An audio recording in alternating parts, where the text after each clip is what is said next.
वंदना करते हैं हम, वंदना करते हैं हम, हृदय को तेरे सामने लाकर रखते हैं हम।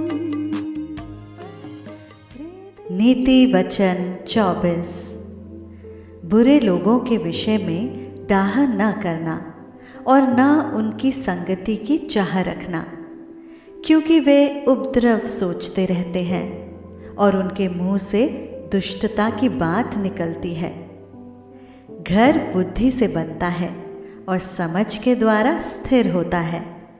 ज्ञान के द्वारा कोठरियाँ सब प्रकार की बहुमूल्य और मनोहर वस्तुओं से भर जाती हैं। बुद्धिमान पुरुष बलवान भी होता है और ज्ञानी जन अधिक शक्तिमान होता है। इसीलिए जब तू युद्ध करे तब युक्ति के साथ करना। विजय बहुत से मंत्रियों के द्वारा प्राप्त होती है। बुद्धि इतने ऊंचे पर है कि मूढ़ उसे पा नहीं सकता। वो सभा में अपना मुंह खोल नहीं सकता। जो सोच विचार की बुराई करता है उसको लोग दुष्ट कहते हैं।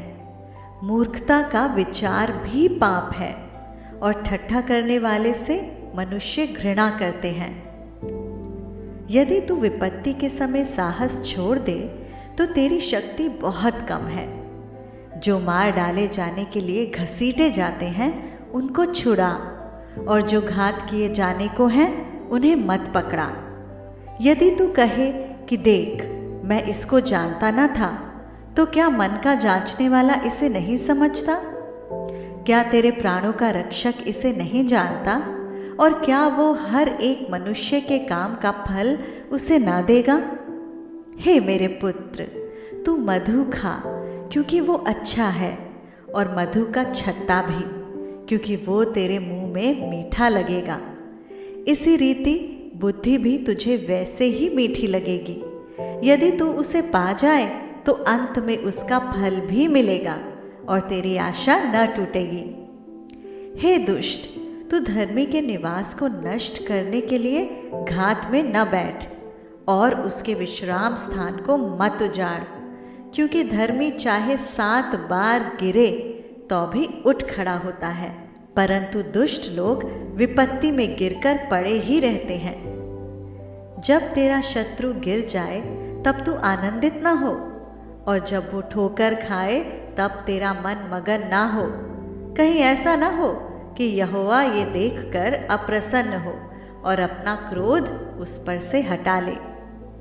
कुकर्मियों के कारण मत कुढ़, दुष्ट लोगों के कारण डाह ना कर, क्योंकि बुरे मनुष्य को अंत में कुछ फल ना मिलेगा। दुष्टों का दिया बुझा दिया जाएगा। हे मेरे पुत्र, यहोवा और राजा दोनों का भय मानना और बलवा करने वालों के साथ न मिलना, क्योंकि उन पर विपत्ति अचानक आ पड़ेगी, और दोनों की ओर से आने वाली विपत्ति को कौन जानता है। बुद्धिमानों के वचन ये भी हैं, न्याय में पक्षपात करना किसी रीति भी अच्छा नहीं।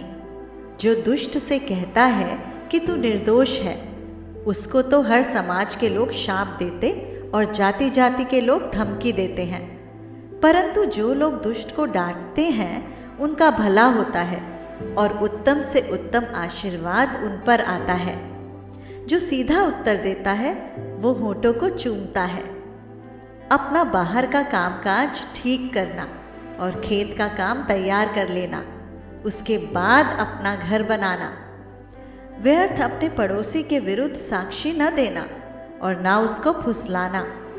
मत कह, जैसा उसने मेरे साथ किया वैसा ही मैं भी उसके साथ करूँगा और उसको उसके काम के अनुसार बदला दूंगा।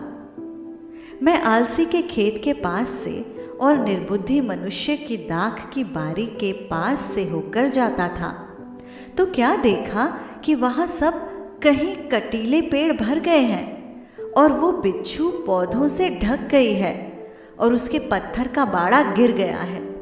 तब मैंने देखा और उस पर ध्यानपूर्वक विचार किया।